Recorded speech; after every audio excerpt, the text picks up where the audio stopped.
Todos nós temos sido marcados por diversos acontecimentos eclesiais, nomeadamente através da figura do Papa Francisco. Fomos e temos sido brindados com entrevistas do nosso Papa, algo que não era assim muito habitual na Igreja, um Papa conceder entrevistas. Pelo menos 3 ou 4 entrevistas o Papa Francisco já concedeu. Mas há uma grande entrevista que ele deu, uma entrevista longa, pena que a comunicação social apenas pegou alguns excertos, aquilo que lhes interessava, como é habitual, e não a publicou na íntegra.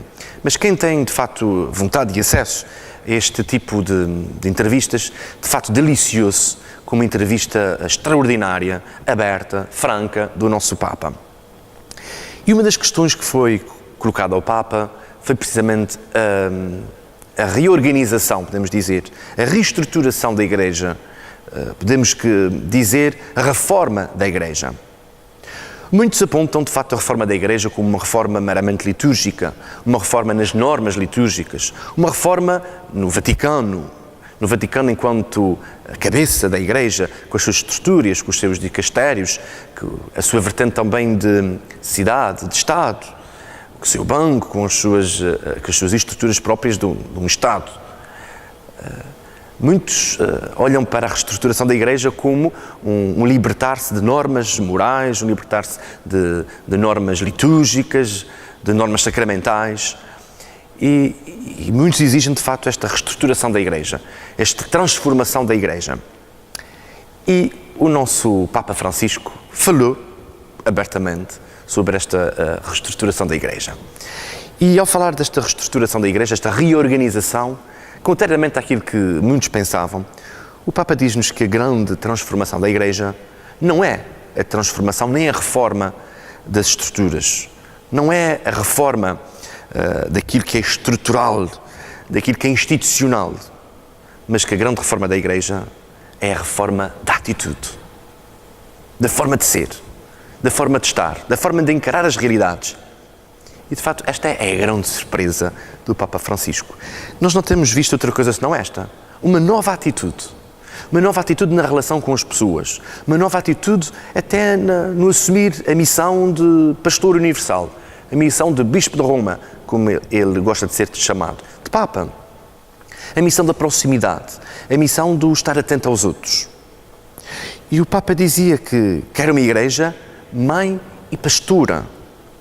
Uma igreja misericordiosa, uma igreja que acolhe, uma igreja, no seu dizer, que tem as portas abertas não só para entrarem, mas sobretudo para os cristãos saírem, para ir ao encontro dos outros.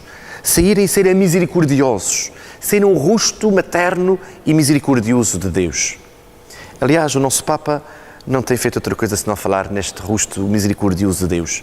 Não tem feito outra coisa senão falar da misericórdia, do Deus que não exclui, do Deus que acolhe, do Deus que perdoa infinitamente, do Deus que liberta. Isso até tem causado alguma estranheza, isso tem causado algum mal-estar, até dentro da própria Igreja. Há quem diga que este Papa veio desarrumar a casa, veio desarrumar a Igreja. E de facto veio desacomodar. Nós temos sido uma Igreja muito acomodada. É acomodada nas nossas estruturas, é acomodada nas nossas formas de fazer pastoral, de estar, de relação, de anúncio. E o Papa vem-nos dizer que quer uma Igreja mãe e pastora. Uma Igreja que cura as feridas. E ele diz que a prioridade é curar as feridas. Ele até dá um exemplo da sua entrevista. E se encontramos alguém caído no chão ferido, a primeira coisa que fazemos é curar as suas feridas. Não vamos procurar saber se ele tem diabetes, tem colesterol alto, se tem tensão arterial alta, se ele tem este ou aquele outro problema. Não. Primeiro curar a ferida, depois vamos ao resto. Acolher, acolher, acolher. Curar as feridas. Esta é a missão da Igreja, diz-nos o Papa. E esta é, de facto, a grande reforma da Igreja. Os cristãos assumirem a sua identidade e serem capazes de acolher. Serem capazes de olhar para o mundo com os olhos de Deus, com os olhos da misericórdia. Sermos capazes de olhar para o irmão não como um alvo a bater, mas como alguém que precisa ser amado, alguém que precisa ser acolhido, independentemente da sua condição, independentemente das suas opções, independentemente das suas orientações. E o Papa tem-nos dito isto. O Papa tem-nos revelado este rosto acolhedor de Deus. Eu estou convencido que, de facto, a grande reforma da Igreja passa por aí. Não passa tanto pela reforma das normas, das leis. Algumas, de facto, precisam ser revistas. Algumas precisam ser, de facto, adaptadas.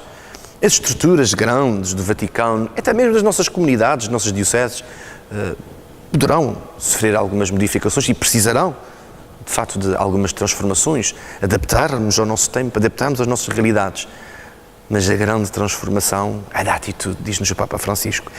E esta transformação, ele próprio a começou, ele próprio a deu início. E o que ele tem feito, o Papa não tem feito outra coisa senão, de facto, revelar uma atitude nova, de relação, de proximidade. Quem imaginava um Papa a telefonar para alguém a responder-lhe a uma carta? Quem imaginava o Papa a viver numa residência como em Santa Marta, residência de padres e de bispos?